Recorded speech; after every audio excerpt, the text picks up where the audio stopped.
Been on here lately. I'm drained with all of this stuff, this election. So Bussy Entertainment Television, BET, they did this very biased black male summit last night, and good luck with the ratings because it went up against the World Series and a few other things.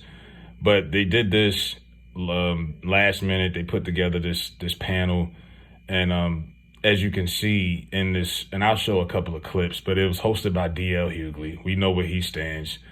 No real dialogue. I mean, what I mean by that is this was designed to, this was about black male conditioning. Let's condition black men to make women issues the forefront of their reasoning to vote. That's what this was. They had Vic Mensa on there talking about abortions.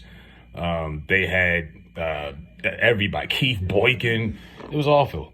But I'll show some of these clips here, and you can say, when you look around the room, all I saw was comics, actors, frat boys, and, you know what I mean, a bunch of zesties. I did not see any real black men in this room like this. Here's one clip. Is without talking about the way some black men see the LGBTQ plus community. They see it as getting more attention than some of the concerns of black men. I mean, that is something you hear constantly. So, Ben, what do you think? I mean, it's not like I'm, Yeah. Well, speaking out of school. Everything has to be taken in context. When you think about civil rights, we must remember that if they can discriminate against them, then it makes it easier to discriminate against us. We got black. Things that D.L. Hughley actually said when he brought up the fact that there's a lot of black men who feel like we've been neglected because of the focus on the LGBT community. And as you've seen, Ben Crump started to spin it around and tried to compare it to civil rights. I'm like, oh my God, this is why I say they are so disconnected from what real black men are out here thinking and what are going through. There was no real dialogue in this whole summit. This was a failure. This was all designed to try to keep black folks stuck on that plantation. It was all Democrat-driven agenda, liberal. Look at this picture right here. This was the topics. Look at the topics. Kamala's record. They want to prove to you that she only locked up 45 guys, right? Of course, they constantly deflect on Trump because they have no other reasons for you to vote for them.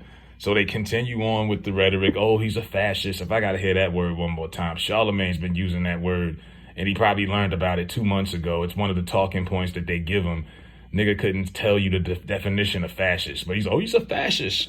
I'm like, why do we got people with night school degrees from South Carolina talking black politics? That's a whole nother thing. But, the constant deflection to talk about Trump and the personality, they deflect so that they can ignore talking about the real issues. So they got Keith Boykin. He pops up. Keith Boykin constantly looks like he's in drag. At any moment, he could throw a wig on. Like I say, this was zestiness at its finest. Here he goes. He has no reason in his rant on why you should vote for Kamala other than why Trump is a horrible human being. I want to hear from this gentleman, Keith Boykin. What are your final thoughts on this? Well, first of all, thank you, BET, and thank you, DL, for providing this opportunity for the conversation. And elections are choices. We have a choice right now. I think this is the clearest choice we've ever seen in a presidential election.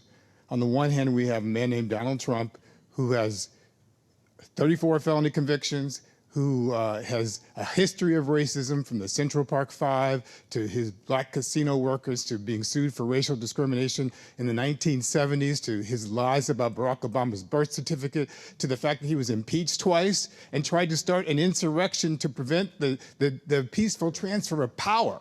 Job, okay? Donald Trump. Well, Donald and I are like this. We're pals. I saw him at the Adele concert. Are you being facetious? Or? No, okay, serious. okay. Last week I saw him on the Adele, and I went on the Adele concert at the Radio City Music Hall. Well, she was phenomenal, by the way. What a singer! Yeah, she's. Oh my God, I would kill for a voice like that. Yeah. So you see Donald at the Adele concert. Donald over there, and Steve says to me, "Go over and talk to Donald, my husband, because he's pushy like that." So I say to him, oh, really? He says, just go talk to him. Donald couldn't be nicer to me. Oh, it's so nice to see you, Melania. All the stuff you guys have said about him on The View. I haven't said anything that bad. The worst thing I ever said to him about him was that he's not the worst one. How's that? That's the worst thing I've ever said. And I agree with him on a few things. Yeah. He's more like a Democrat than a Republican on some issues and some not. So I went over and I spoke to him, and he's coming on. He's supposed to be coming on our show too. Oh, fantastic. So that was his rant. Then here's when denial comes, delusion. And I know if you watch CNN and MSNBC, speaking of CNN has basically waved the towel on this race. Anderson Cooper was grilled by Charlemagne and all of the liberals because they felt like they gave Kamala a tough interview. It was a town hall designed to persuade undecided voters. They asked her regular questions and she talked in word salad and didn't give she didn't answer anything. And Anderson Cooper, like a real journalist, did his job. These people are like, oh, he was too hard on her. I'm like, what? And now these fools, they are in delusion. All of a sudden now, look at this. D.L. Hughley is complaining, saying that, trying to convince black people that don't pay attention to the polls, because the polls is telling you he's kicking her ass. They don't want you to pay attention to the polls. Listen to this nonsense. You know, it's always interesting. We hear about the polls, and one of the things I know for sure, the quickest way to make a black man lie to you is walk up to him and ask him a question with a clipboard in your hand. So, I mean, it's just as ridiculous. And what I refuse to do is to let mainstream polling operations tell me what men I'm with every day think. Yeah. I refuse to believe that. Now he's trying to go at the idea that he thinks a lot of this black support for Trump is bots and it's manufactured and it's not real. Bro, y'all are so out of touch and in denial. Go to any Kamala Harris interview, look at the comments. These are not all bots and MAGA racist people.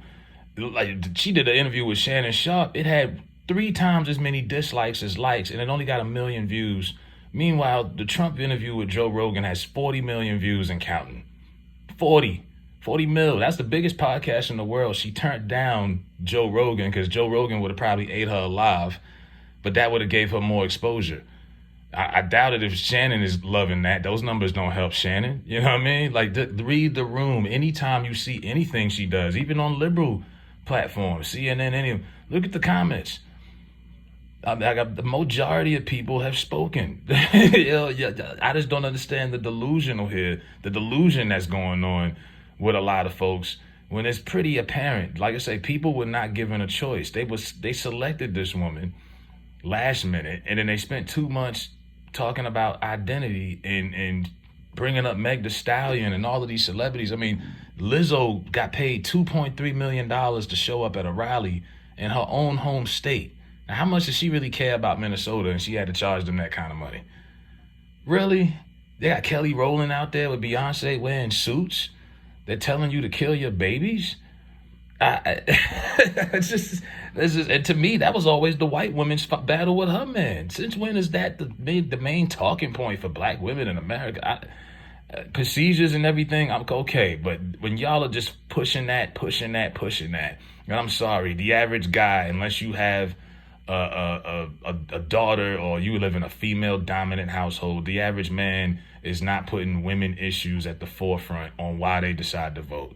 But that's what this whole panel was designed for, to condition black men to further vote a certain way. There was, like I say, there was no pushback. There was no conservatives. There was no independents, no independent free-minded thinkers. I saw somebody on Twitter, zesty dude, he's a Democrat too.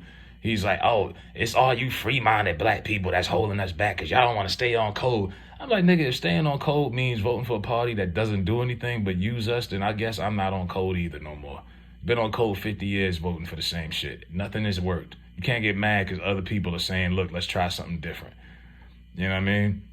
But, and then the constant deflection, let's bash Trump. I'm like, when y'all do that, all y'all do is incite Trump fans to even go harder for him. You match their love for Trump is matched with y'all hate for Trump. So every time you calling him a fascist and he's Hitler, that just makes his fan base go even harder for him. You know what I mean? Y'all are they match the love that y'all have the hate for. They just match it together. So, I mean, that don't help. Even Eric Adams had to call it out. He was like, yo, y'all comparing this man to Hitler? Who did he kill? What gas chambers did he set off? Like, this is extreme stuff that y'all are over exaggerating and just doing. Like, it's over the top, right? It's over the top. And I know it's Halloween season, but you ain't gonna scare me. If you that scared, stay your scary ass at home. I'm looking at little Scrappy talking about cops gonna have immunity. They damn near basically have it. And a president doesn't have the right to give immunity. If that was the fact, why he didn't do it the first time? You got these Bubba Gump, country Bama, bottom lip sagging niggas talking politics because they getting paid. I'm had enough of it, man.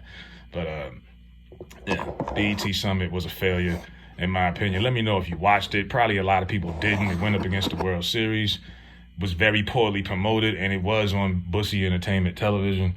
Let me know what y'all think. Hit the like button. I'm out.